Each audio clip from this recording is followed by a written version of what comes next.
And our next topic is feminist ethics. Now नाम से ही indicate हो रहा है कि ये जो टॉपिक है किसके रिलेटेड होगा।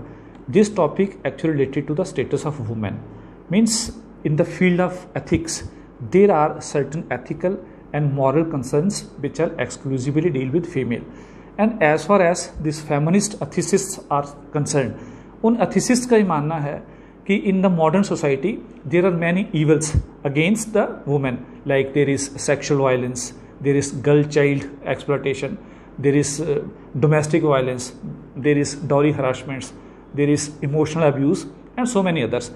इनका ये मानना है कि unless women are not treated equal to man तो सोसाइटी विल बी इमोरल। वो सोसाइटी हमेशा इमोरल सोसाइटी होती है, यहाँ पे वुमेन को जो है वो इक्वली ट्रीट नहीं किया जाता। जहाँ वो सोसाइटी यहाँ पे males actually enjoy more rights and more privileges than women, वो सोसाइटी जो है वो इमोरल सोसाइटी होती है। और इनका ये मानना है कि जब तक ऐसा रहेगा हम लोग कभी भी नहीं कह सकते कि हमारी सोसाइटी या हमारा वर्ल्ड जो है वो मॉरल हो गया। कि अगर सोसाइटी और वर्ल्ड को मॉरल होना है तो women should enjoy the same rights with man, कि जो मैन के पास राइट्स हैं वही वुमेन के पास जो है वो राइट्स होने चाहिए। अब ये जो एथिसिस्ट हैं इनका ये मानना है कि जितने भी मैन हैं all man should have a proper view towards women, they should have a balanced view rather than biased view. उनका व्यू बैलेंस्ड होना चाहिए, बायस नहीं होना चाहिए। And a family should not be patriarchal family.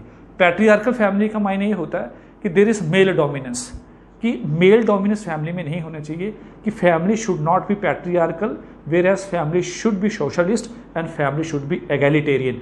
Because when a family is socialist and family is egalitarian, a woman enjoy the same rights as enjoyed by the man of such family। तो women जब family में हर वो right को enjoy करती है जो man उस family के करते हैं तो माना जाता है कि वो फैमिली जो है वो मॉरल फैमिली होती है। और इन जो एथिसिस्ट्स हैं इनका भी मानना है कि society should change the perception towards women या टूवर्ड्स जो गर्ल चिल्ड्रन, कि the birth of girl children should be welcomed, उसको वेलकम करना चाहिए। एंड जो one's attitude towards girl should be changed, the attitude should be positive. Means society में एक perception नहीं होनी चाहिए कि गर्ल जो चाइल्ड है that is a burden. Perception ये होनी चाहिए कि girl child is an asset, girls can also bring laurels to the family. जब हमारी परसेप्शन ऐसी होगी तो ये ऑब्वियस होता है कि सोसाइटी का जो एक आउटलुक होगा वुमेन को लेके जो है वो चेंज हो जाएगा। और एक जो जेंडर जस्टिस का एस्पेक्ट है सोसाइटी से वो वाला जो कॉन्सेप्ट है वो इवॉल्व हो जाएगा। और as far as our government is concern, government should initiate such type of policies, programs and legislations which actually led to women empowerment and women emancipation।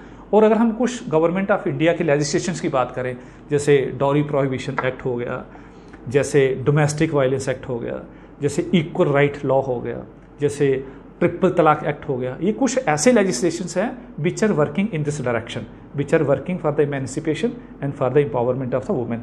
और कुछ प्रोग्राम्स भी हैं, जैसे एक there is very popular programme, आप सबने उसका नाम सुना है, दैट इज बेटी बचाओ बेटी पढ़ाओ।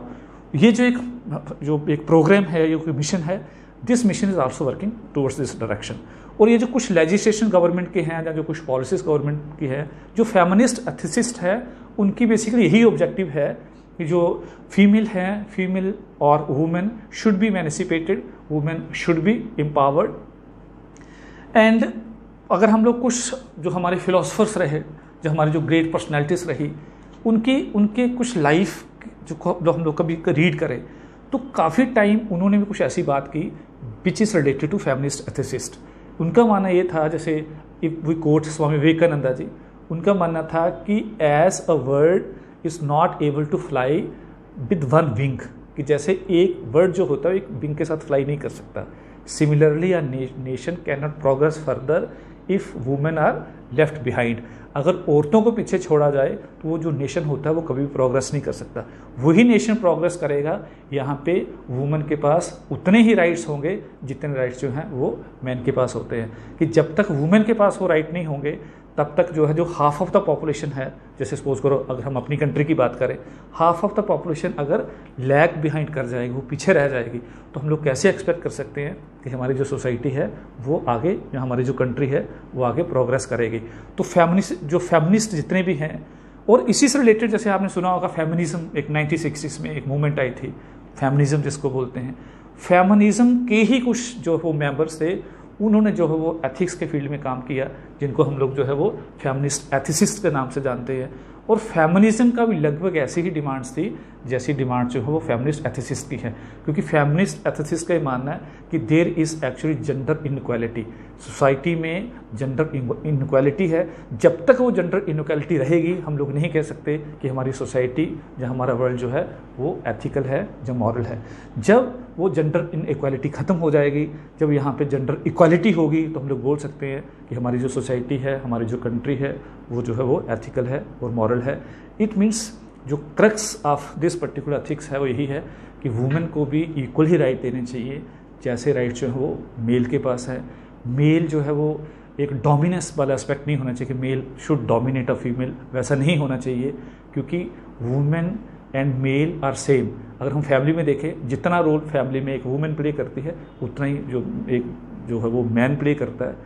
और सोसाइटी में भी जितना रोल मैन का होता है, उतना रोल वुमेन का होता है। इसका मायने किसी फैमिली में, किसी सोसाइटी में, किसी कंट्री में अगर प्रोग्रेस हम एक्सपेक्ट करें कि प्रोग्रेस हो, तो जब तक वुमेन का रोल वहाँ पे जो है सिग्निफिकेंट नहीं होगा, तब तक प्रोग्रेस नहीं हो सकती। इसलिए वुमेन को भी हमें सेम जो है वो राइट्स देने चाहिए, ताकि हमारी सोसाइटी, हमारी कंट्री मॉरल हो पाए, एथिकल हो पाए, और वो फर्दर जो है वो प्रोग्रेस कर पाए। ये टॉपिक हमारा यहीं तक था। नेक्स्ट हम लोग स्टार्ट करेंगे applied ethics. Okay, thank you.